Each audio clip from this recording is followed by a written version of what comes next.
Hello everyone, welcome back. In this video, we'll be taking a look at continuity on compact sets. So, continuity on compact sets. So, to be continuous on what is a compact set? A compact set is basically a closed and bounded set, such as this one right here. So, this is a compact set. So, what is it first? Before we go into compact sets, let's see what it means to be closed on sets that are not compact, such as this. So this is an open interval, right? So to be continuous on an open interval, AB,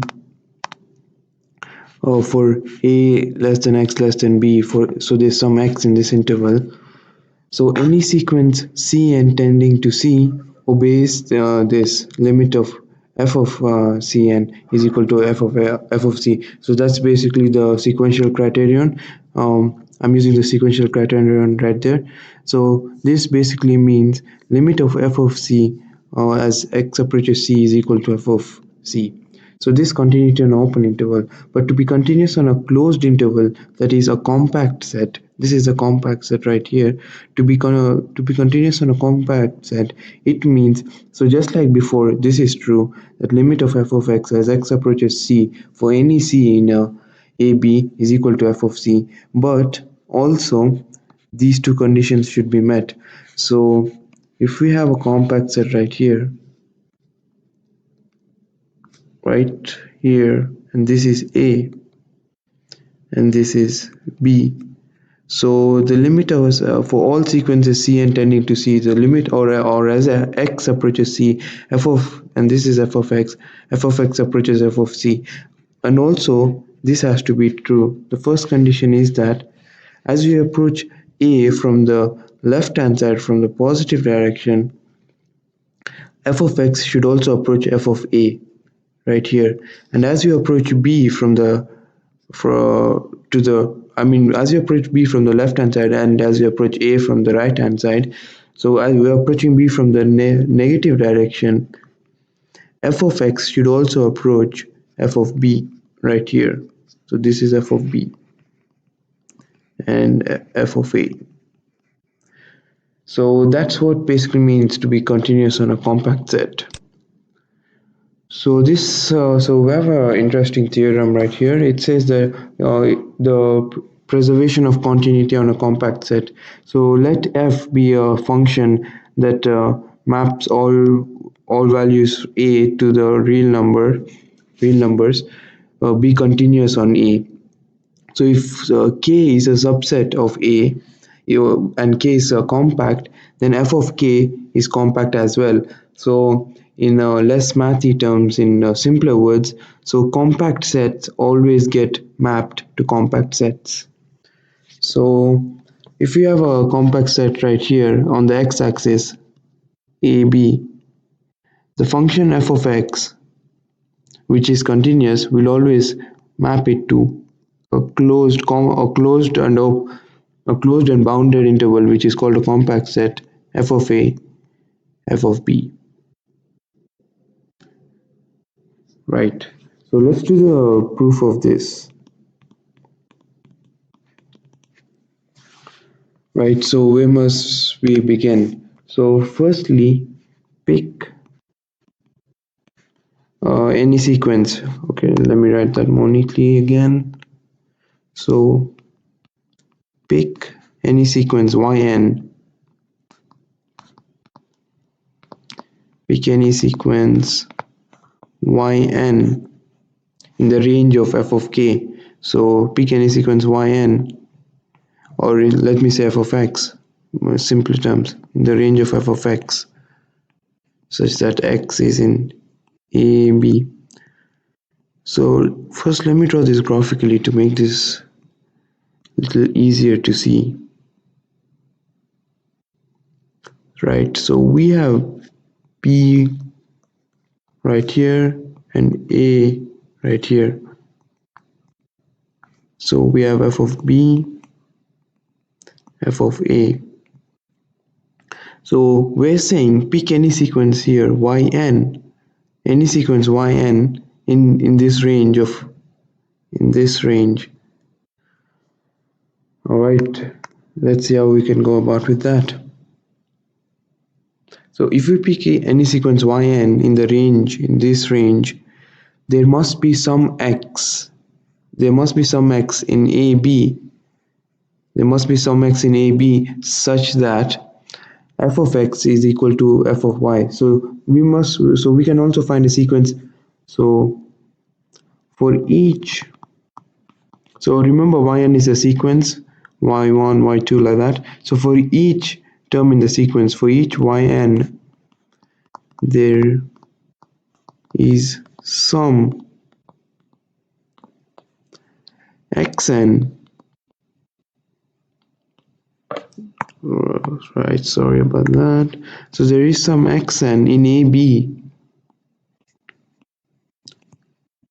such that f of xn is equal to f of yn. Alright, so for each sequence of the terms yn, there is some xn such that f of x, so there's some term in the x-axis such that f of xn is equal to f of yn. So to prove these results, we must find a subsequence yn k which converges to a limit also in this range f of x. So if we find, so imagine this is f of k. So we must find a sequence yn, y1, y2, y3 that converges to f of k, and this k can be any value in the range of in this range of f of x, in this range. So for any value k in this range, there is a sequence that tends to this f of k.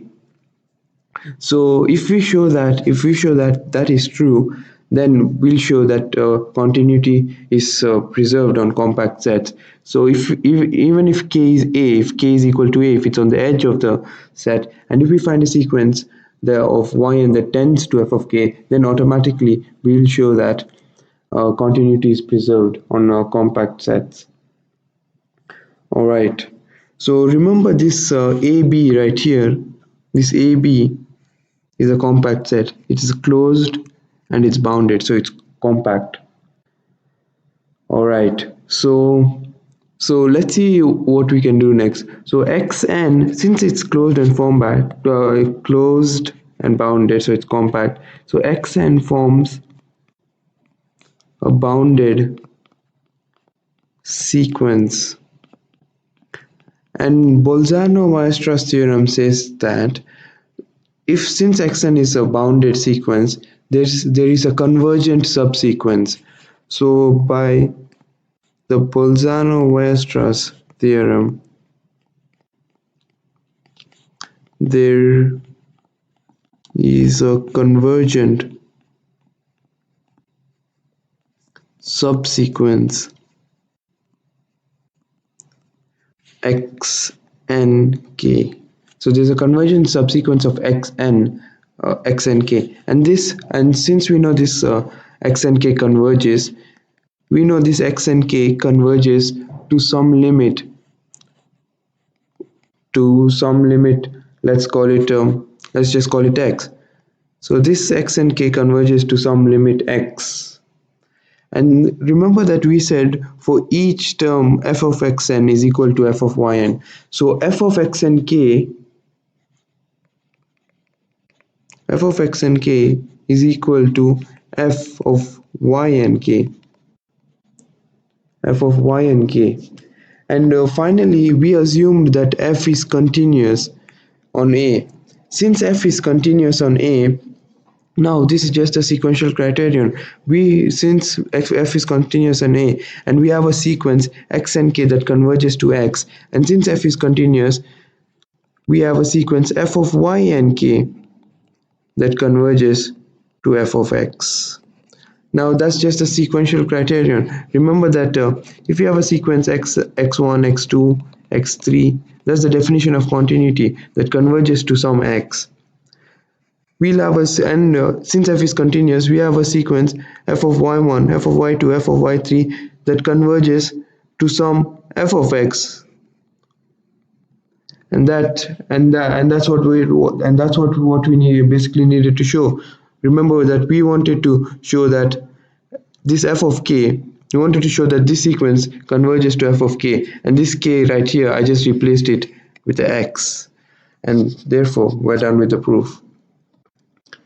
So this automatically has a consequence. This theorem gives us the extreme value theorem, or sometimes it's called the maximum principle. So this extreme value theorem states that if f of x is continuous on a compact set AB, then f of x attains its maximum and minimum value. Well, basically, this means that if f of x is continuous on a or if f of x is continuous on a maximum, if f of x is continuous on a compact set, such as like this, just like the one we did before, then somewhere it attains its maximum and minimum value. For example, in this case right here, this is the maximum value and this is the minimum value right here. They're both on the edges, and sometimes they might be in the middle, or one in the middle and one in the edges. So it goes like that. So let's do the proof of this. So this is a pretty simple proof. So the previous theorem stated that since it's continuous on since the previous theorem stated that continuity is always preserved on a compact set. So we know f of x is continuous, and it's all in a compact set f of a, f of b. All right. So before we had x values on a, b, and we know this function is continuous, and the previous theorem therefore guarantees that we can always find f of x in the interval f of a and f of b. So we get this from the previous theorem we did there, that continuity is always preserved, and compact sets are mapped to compact sets.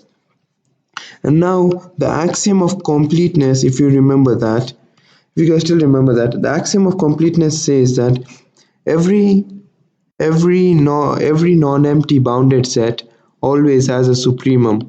So this set right here is non-empty because it has some values from f of a to f of b. Since it's a non-empty bounded set, it always has a supremum, and this supremum is our maximum.